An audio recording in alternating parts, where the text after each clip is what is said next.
சென்னையிலிருந்து Palakkad SF express train number 22651, Palakkad to Chennai SF express train number 22652.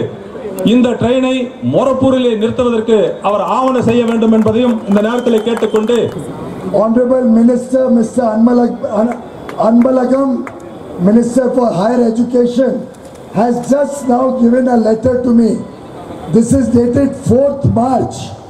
Just now he has given me the letter on the stage asking that the Chennai to Palakkad Super Fast Express train number 22651, 22652 should stop at Morapur railway station. Just now he has given me.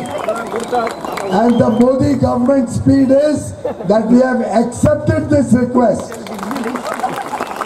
கடந்த 4/3/2019 அன்றைக்கு Morappur to Dharmapuri வரை செல்லக்கூடிய ரயில் பாதை அமைப்பதற்குண்டான அடிக்கல் நாட்டு விழா நிகழ்ச்சியிலே நீண்ட நெடிய நாட்களான கோரிக்கையாக இருந்த, அதாவது பழனி எக்ஸ்பிரஸ் என்று சொல்லக்கூடிய ரயிலானது மொரப்பூரிலே நின்று செல்ல வேண்டும் என்று இந்த பகுதி மக்கள் கோரிக்கையாக வைத்திருந்தார்கள்.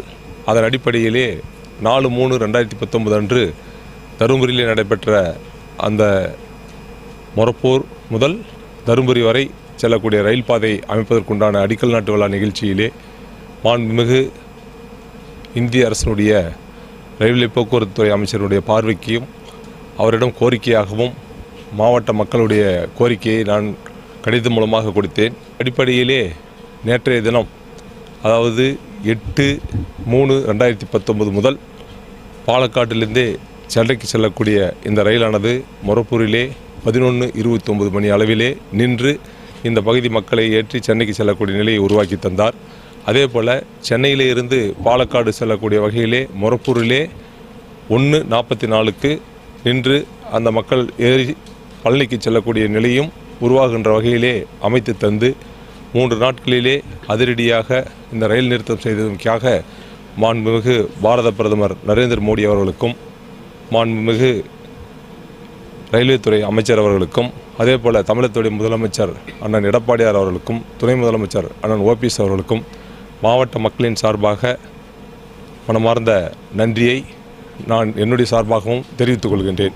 ஒரு முறை இந்த நீண்ட நெடிய நாட்களாக இந்த ரயிலானது என்றைக்கு தொடங்கி வைக்கப்பட்டதோ அன்று முதல் இது மொரப்பூரில் நிற்க வேண்டும் என்று இந்த மக்கள் கோரிக்கையாக வைத்தார்கள். அந்த கோரிக்கையை நிறைவேற்றிய பாரத பிரதமர் அவர்களுக்கும் ரயில்வே துறை அமைச்சர் அவர்களுக்கும் மீண்டும் ஒரு முறை மாவட்ட மக்கள் சார்பாக நன்றி தெரிவித்துக் கொள்கிறேன்.